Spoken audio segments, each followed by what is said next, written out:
All right. Well, welcome, Omis. Some of you may know what we're up to, but for those of you who are not, this talk is about what is OlympusDAO creating? Higher. Okay. What is OlympusDAO creating, and why does it matter? OlympusDAO is creating a decentralized reserve currency that is backed by a community-owned treasury. Money and currency are used interchangeably, but they are different, as illustrated beautifully in this graphic made by our friends at Misari Crypto.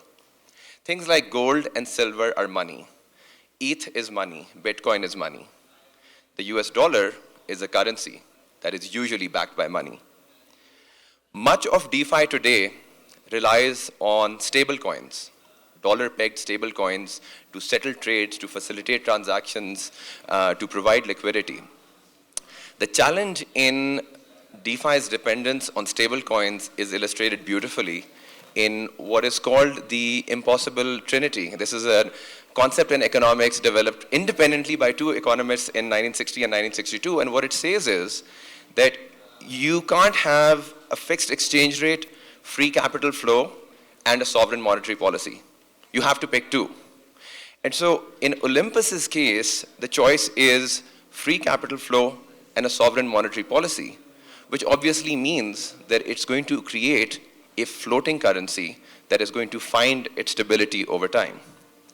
Now, at Olympus, when we look at the prominent reserve currency of our time, we see the US dollar, and we see it having four traits. We saw it being backed by gold pre-1971. Today it's backed by the might of the US government. We see the dollar as having deep liquidity. You go to any country in the world, and you will be able to swap your dollars for that country's native currency. The dollar gives purchasing power. Now, for folks in the US, this will feel strange, but for folks from developing markets like Pakistan, Nigeria, India, Indonesia, many folks hold on to their dollars because it does maintain purchasing power relative to their own native currency. And finally, a reserve currency is considered a trusted backing by other central banks. Today, 55% of all central bank reserves are the US dollar, and that is what makes it a trusted backing. So to create a DeFi reserve currency, we need to replicate the same four traits. And so Olympus set out to replicate those traits by saying, we will create a treasury that will have protocol-owned assets. The same treasury will own its liquidity, so we will have protocol-owned liquidity. We will create a mechanism that will help our participants maintain and grow their purchasing power over time. And if we do all of that, other DeFi protocols are going to start treating OM as a trusted backing. Now let's take a look at how Olympus has performed on these four metrics over the last 11 months. Protocol-owned assets in the treasury went from nothing to 480 million. The variation that you see is largely coming from the liquidity. This orange stuff is the protocol-owned liquidity. This is the liquidity that is sitting in Uniswap and SushiSwap, which goes up and down as trading happens. But the purple stuff that you see are the stablecoin reserves. They only go up. The gray stuff that you see are the ETH and CVX and some other strategic assets that we own in the treasury.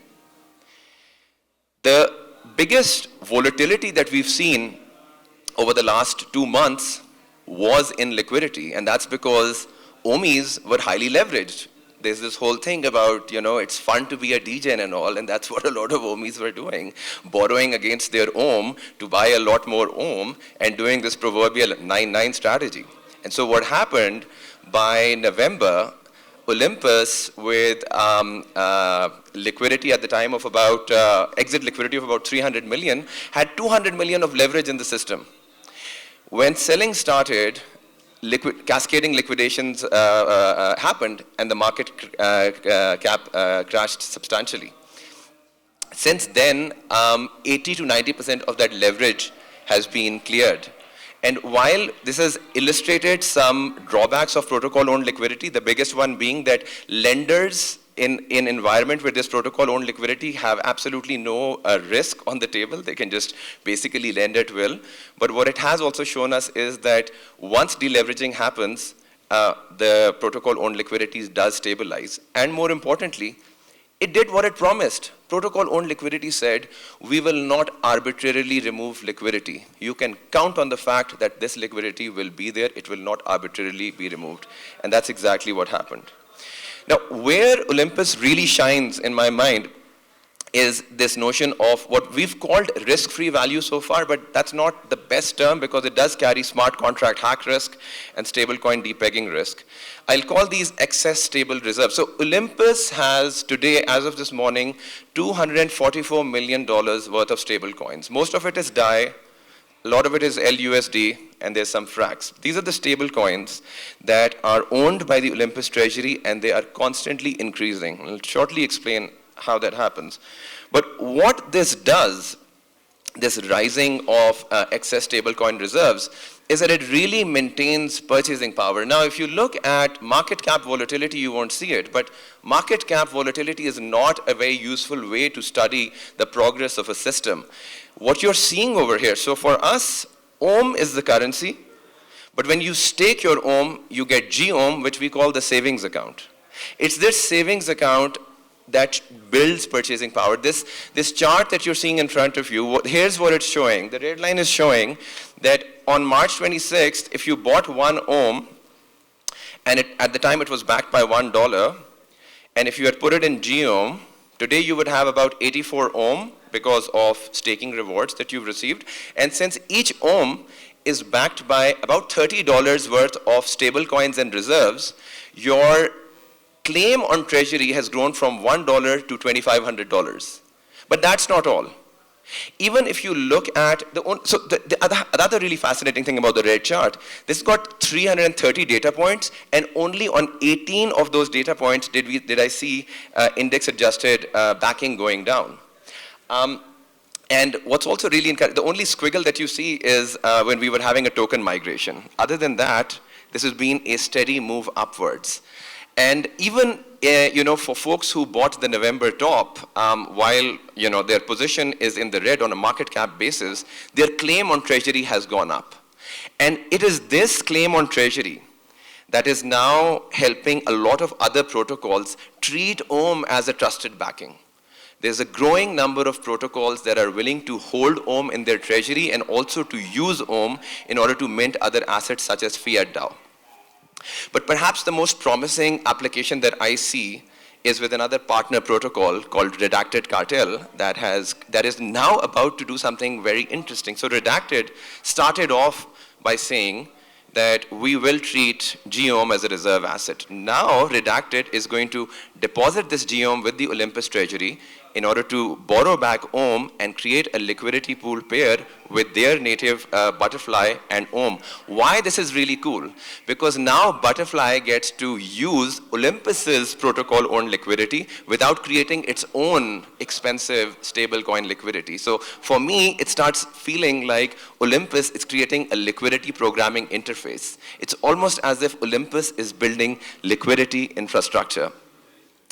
And the mechanism, the primary mechanism that has created this incredible growth in treasury is bonds.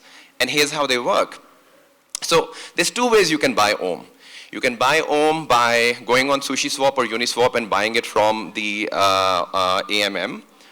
Or you can go to the Olympus website where sometimes you can find OHM for a discount to market value. Now, what's happening in the second transaction is that if you, let's say, are holding DAI or ETH or a liquidity pool token, you are essentially giving this token to the Olympus treasury. That's how the Olympus treasury goes. But now what the Olympus treasury says to you is, okay, thank you for this 5 or 14 days worth of liquidity. 5 or 14 days later, I'm going to release this GOHM to you. And it is this mechanism, it's this ability to give the market a discount in exchange for 5 or 14 days of liquidity. Why 5 or 14? Those are the two duration bonds that we're currently doing that drives a lot of this growth. Now, at the end of the 5-day period for a bond buyer is faced with a choice. Do I sell this bond and realize a 4-5% discount return that I had gotten in, or do I stake it and earn a 823% APY? Now, it's at this stage people start wondering, wait, what is this even sustainable? Where are these APYs coming from? This is where the concept of Runway comes in. Runway says that even if zero revenues came into Olympus Treasury from this moment, that 823% APY that you saw can go on for another 634 days. The recent jump that you see in Runway was driven by this rewards rate and APY reduction. Now, this has always been the plan. Some people find Olympus for the first time. They get in and they say, I'm angry because you're reducing the APY or you're reducing the rewards rate. Rewards rate reductions were always part of the plan. They were illustrated in a larger proposal we did called OIP 18. OIP stands for Olympus Improvement Proposal. And the key thing to remember about these APYs is, well, where do they come from? We don't manufacture these APYs out of thin air, contrary to what some folks have claimed. APYs come from excess reserves. You remember those $244 million worth of stablecoin reserves I showed you?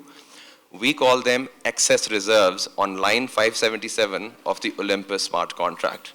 The difference between the excess reserves and the total supply is the total mintable ohm. We cannot mint ohm if excess reserves are greater than total supply. So that APY that you see comes from this difference, and that tells you, and so that's also where Runway comes from, because Runway says that if you continue to pay your stakers at a rate of 834%, you've got 232 million of mintable ohm already. It'll take you 634 days to pay out all of these rewards. This idea becomes even more powerful and interesting when you start imagining, well, what happens in a bank run? And you start thinking about the stability of the system. And this is one thought experiment I find very interesting. Let's say I'm holding 0.1 G ohm. I'm the last person left. Everyone leaves. Everyone says, this is a scam, this is a Ponzi. I don't want to deal with it. I'm out. I'm the last person standing. That'll be amazing for me. Because if that happens, in 634 days, I will have 232 million ohm and close to a 96% claim on this treasury that has a risk-free value or an excess reserves of $244 million. This treasury is going nowhere, and this treasury is what will keep growing. At this stage, folks ask, well, what if the treasury growth stops? It hasn't. The only two troughs that you see are when we were doing a token migration in December, and the first one was when bonds were switched off in April. Other than that, even in a very difficult market in January, our treasury was bringing in $10 million a week in cash flow every week after week after week. Why? It's important to ask, why does this work? Why do bond sales work? Bonds work because of this magnificently beautiful equation. Bond price is 1 plus BC.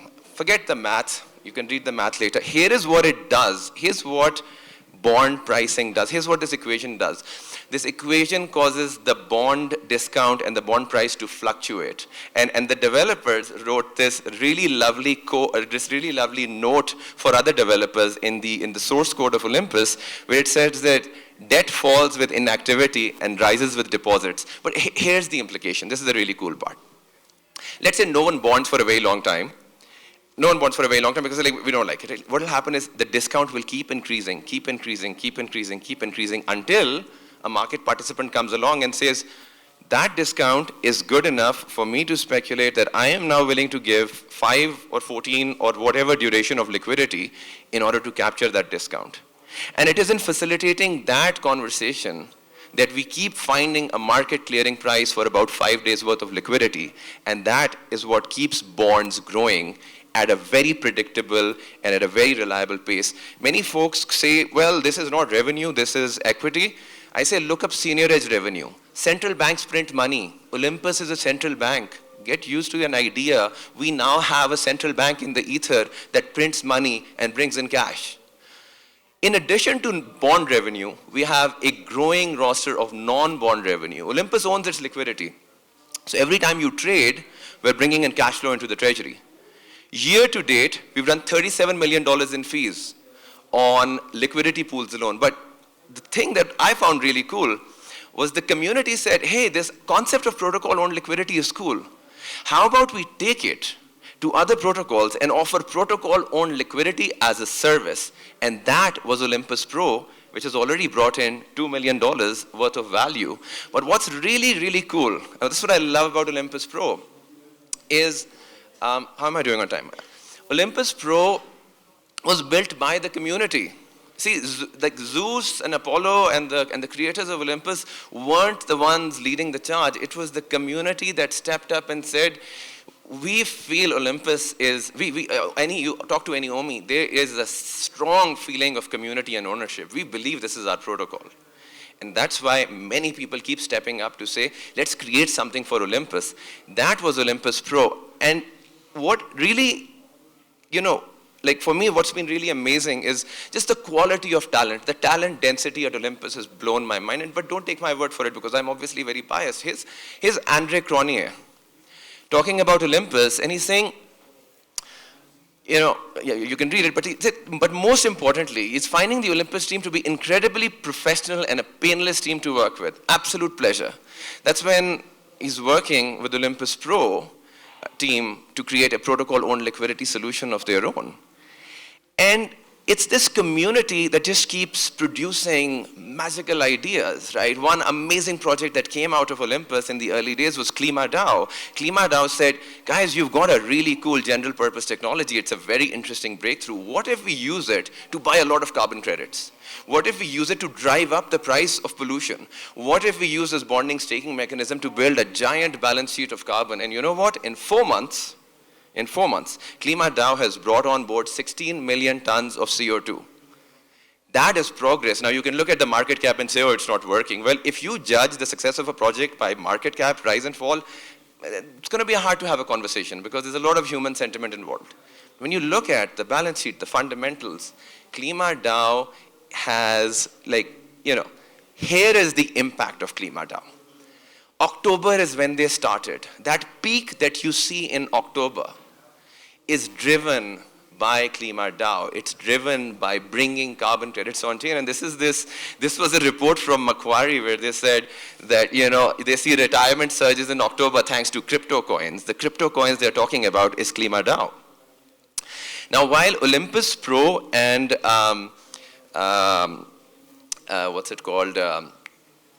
Klima came out of the community, we've gotten a lot more organized now. Now there's an Olympus incubator that's like cultivating more of these partnerships. And in each of these partnerships, Olympus is continuing to take a stake in the treasury. So why does, one more thing, and big shout out to Indigo. Indigo created something on top of Olympus. It's a fantastic idea. You can take the yield of Olympus and a group of OMIs can get together and redirect it to a project of their choice.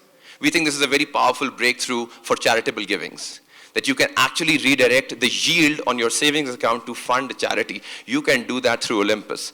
So why does this matter? Why does Olympus matter? It's created a general purpose technology. You can use it to create a reserve currency, or you can use it to bring carbon credits on chain. It's community-led. We have a number of people that are not the founders that are stepping up to build companies around Olympus. I've created a C Corp. It's venture funded. Plan is to grow the Olympus ecosystem. And there are many more people like that. And finally, and this is the really important part, we have reached critical mass. We've got 170 contributors, a $400 million treasury that consistently grows. We're here at ETH Denver today with a 9-figure treasury. Next year, we'll be back with a 10-figure treasury and a much bigger community. And I'd like to conclude with this beautiful tweet that Zeus said, and I thank him for creating this protocol, and I thank him for reminding us what it means to bet big on people and projects you believe in. This was a tweet that came out when there was a lot of FUD and criticism about Om, and then Zeus said, we already know what many will come to learn, that recent months were not failure in the face of fortune, but success in the face of adversity. That what is dead may never die. The last one is a bit quirky, I get that, but this is who we are. This is what we're building. Come and talk to us. Thank you, homies. If you're in the crowd, I'd love to talk.